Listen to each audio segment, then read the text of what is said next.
When it comes to dependability in car batteries, no one beats Interstate Batteries. Interstate Batteries has been providing outrageously dependable starting power for over 65 years. With over 200,000 dealers nationwide, there's one near you. Just click on interstatebatteries.com. Las Vegas Sportsline is owned and produced by Vegas Sportsline, LLC. All opinions expressed by the hosts or guests are their own and are not endorsed by either radio station management or any of its advertisers. It's time for the Las Vegas Sports Line, brought to you by the Sunset Station with sports director Chuck Esposito. Presented by WagerTalk.com. And here we go. We kick off Super Bowl week. Here's the Monday edition of the Las Vegas Sports Line. I'm Dave Cokin. Ralph Micheals is here today. Chuck Esposito is on the phone with us right now. He's the man who puts up the numbers at Sunset Station for Station Casinos. And Chuck is as sharp as it gets around the NFL. Plenty to talk about. We're going to cover the other stuff that's going on as well. We've got basketball, hockey returning tonight as well. But the main focus is on Super Bowl 50, what is it, 52, right? 53, I believe. 53. I don't know. At my age, they just kind of pile up. And we're going to try and break down the game a little bit today. Hi, Chuck. What's going on? And getting a little bit busy? Oh, yeah. It's fun, guys. Hi to you guys. And, yeah, it's exciting for us. I mean, last week, a little bit the calm before the storm, and this week all the props are up. You're seeing more and more guests come to town, although it's still early in the week. Kind of scratched the surface a little bit. About 85% or more of what we'll handle will come in this weekend starting on Friday. But it's still fun right now. Seeing the number ping-pong a little bit and kind of settle in right below that key plateau. But overall, I think a good early handle industry-wide. So there seems to be a lot of difference of opinion as to where this game is going to end up as far as the line is concerned. Where is it now at Station Casinos, and what do you anticipate it finishing at? Well, I know we talked about it last Monday that, I thought there was a real chance that the game would go to a field goal, and we've seen it kind of ping-pong back and forth to that number. I still think you're going to see some Ram money show. I think there's some value with the Rams, especially at 3. But it's hard to go against the Patriots. I mean, you look at this Patriot team that looked so good in that fourth quarter against the Chiefs. They've never lost 2 Pro Football Championship games back-to-back. They've won them before in 2004 and 2005, but never lost them back-to-back. Mm-hmm. I think my gut tells me it's going to settle in below 3, but it wouldn't surprise me to see the public drive it to that number. But I still think you see some Ram money show, guys. What about on the total, Chuck? I think it's going to tick up. I think, although both these teams are very capable, and you saw the Patriots do it in back-to-back playoff games, long opening series drives, one over 6 minutes and one close to 8 minutes. I think both these teams are capable of scoring from anywhere on the field. The elements will be ideal inside the Dome in Atlanta. I think you're going to see action go over. I think as an industry, we're probably going to need the game to stay under. All right, let's move on to the fun stuff. Before we break down the game, let's talk about the props that are getting the most early interest. And which ones do you think are really going to be the heavy volume ones? I think as always, guys, the cross-sport props and stuff that we put up for fun, draw some interest. But I think you're really looking at, the props that really concentrate on the outcome of the game. And I think the touchdown, will a player score a touchdown, yes or no? We've seen a lot of no action on a lot of these guys, which leads me to believe that, a lot of the sharper bettors think that it's going to be a lower scoring game, and that's why they're betting it that way. But overall, the props will make up roughly, 40 to 50% of the overall handle. Wow. Industry-wide will vary from sportsbook to sportsbook, but they've become a bigger and bigger part of what we have to offer on Big Game Sunday. Yeah, I'm hearing those same figures as far as revenue, the percentage of the revenue is concerned, somewhere in the 40% range. Ticket count, though, I'm hearing it's going to be upwards of 60% of the tickets will be on some kind of props. And that wouldn't surprise me at all, Dave. I think when you look at the props now, and you're looking at 500 to 600 different props, close to 1,000 different betting options on the board, and with mobile right now and in play, I would say that that's fairly accurate. I think, you may not like the Rams or Patriots or have a preference on the over or under, but almost every single play now, there's something that makes the prop guy happy, that they've got, from the coin toss to, think about it. You think about the Devin Hester running the opening kickoff back. That was a prop. Peyton Manning fumbling the snap early in their first series and going into the end zone for a safety. That was a prop. The game with the Patriots and Falcons going into overtime, that was a prop. So almost everything that you can think of that's decided that day, there's some prop bet, which makes it kind of fun, I would say, for the betting public. Chuck, you're talking about the app, and it's a great way to follow the game for those that don't have it. Once the game starts, are we limited still to just side and total as far as live betting goes, or are we getting close to the point where we can have Brady's yards as a prop as the season, as the game progresses?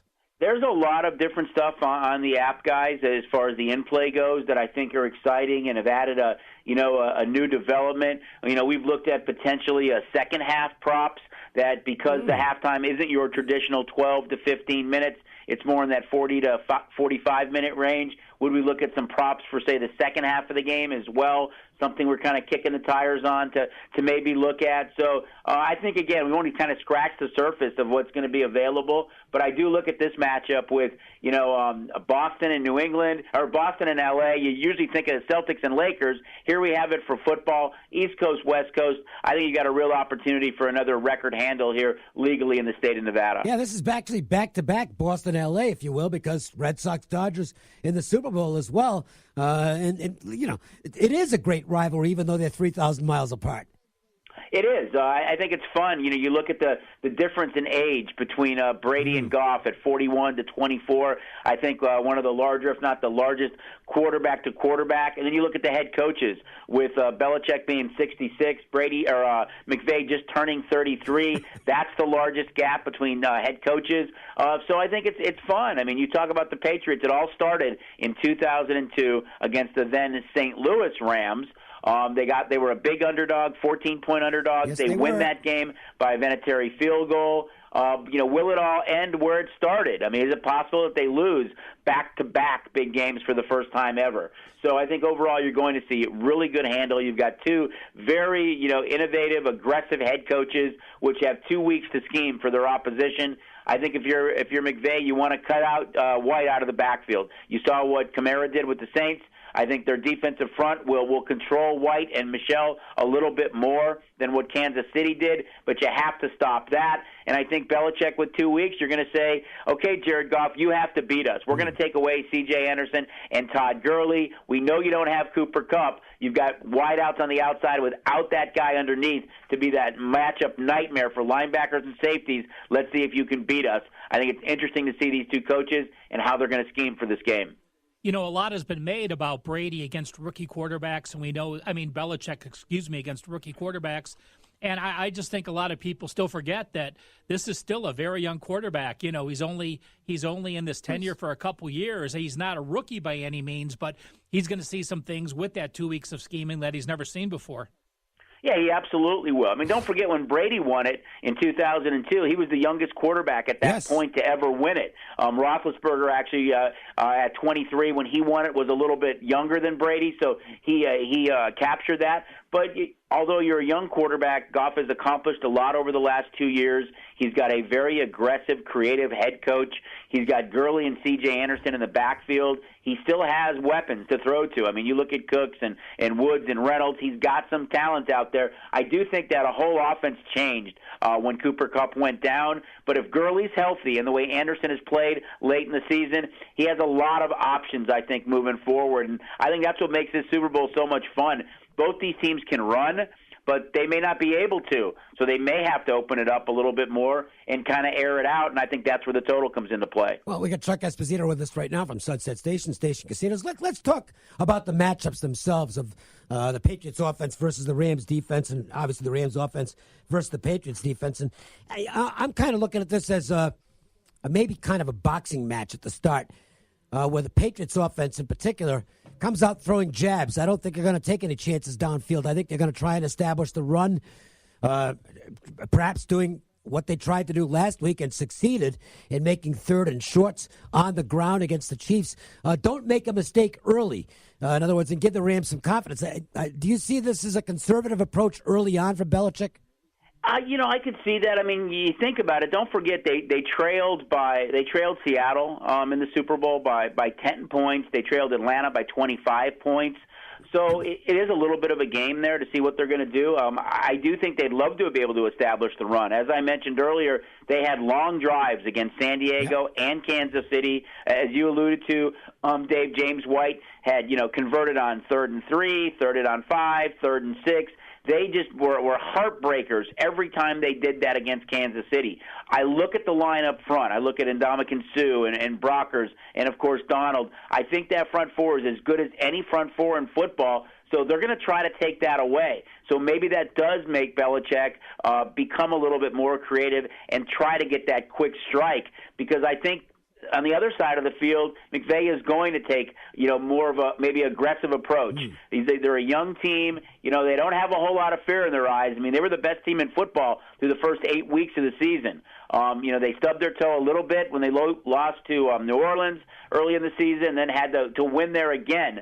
But I think it's a great matchup because of that kind of mentality of the two coaches that are super aggressive, super smart guys, and willing to take chances, even though it's a game like this. Chuck, I have one question talking about the Rams offense and Gurley, the way he's performed, and C.J. Anderson with his fresh legs coming out. But just translating that to the prop market, how did you treat Gurley? Did you treat him as if though he was healthy and made your numbers like regular season numbers, or did you have to adjust him because of C.J. Anderson?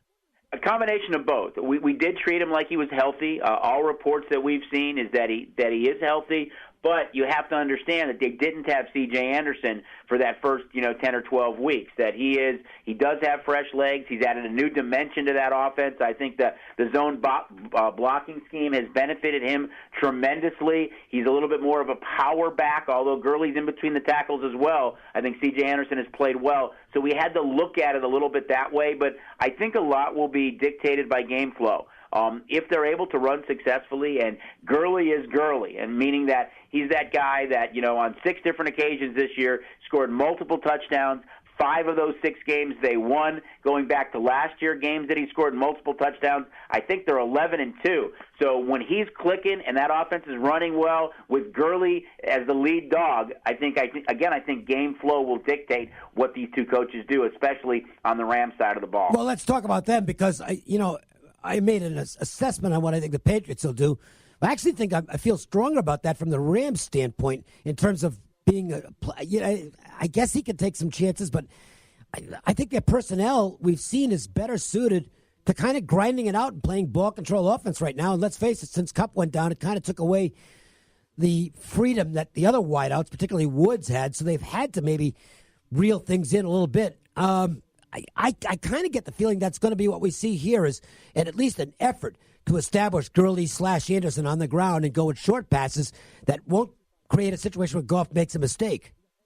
Well, I think if they can do that, I mean, if you're Belichick and, he is a defensive-minded coach and how well he does with the extra time to prepare and scheme for teams, if I'm the Patriots, which he always does, I mean, look what he did against Kansas City. He took Hill away over the top. I think he's going to look to take away Gurley and C.J. Anderson and make a young quarterback have to beat you. Yeah. I think that's the key right there on that side of the ball. On the other side, I think the Rams up front are very talented up front, and if they can take away Micheals and White being able to pick up those 3rd and 3, 3rd and 4, 3rd and 2, you're going to force Brady to have to open it up a little bit too and throw. Although I think they underachieved a little bit this year. Talib and Peters, they're still physical, talented DBs. I think they'll press up on them, and maybe this is an opportunity for Gronk to have a big game underneath. But I think both coaches would love to be able to run the ball since they have those options with 2 talented backs on each side.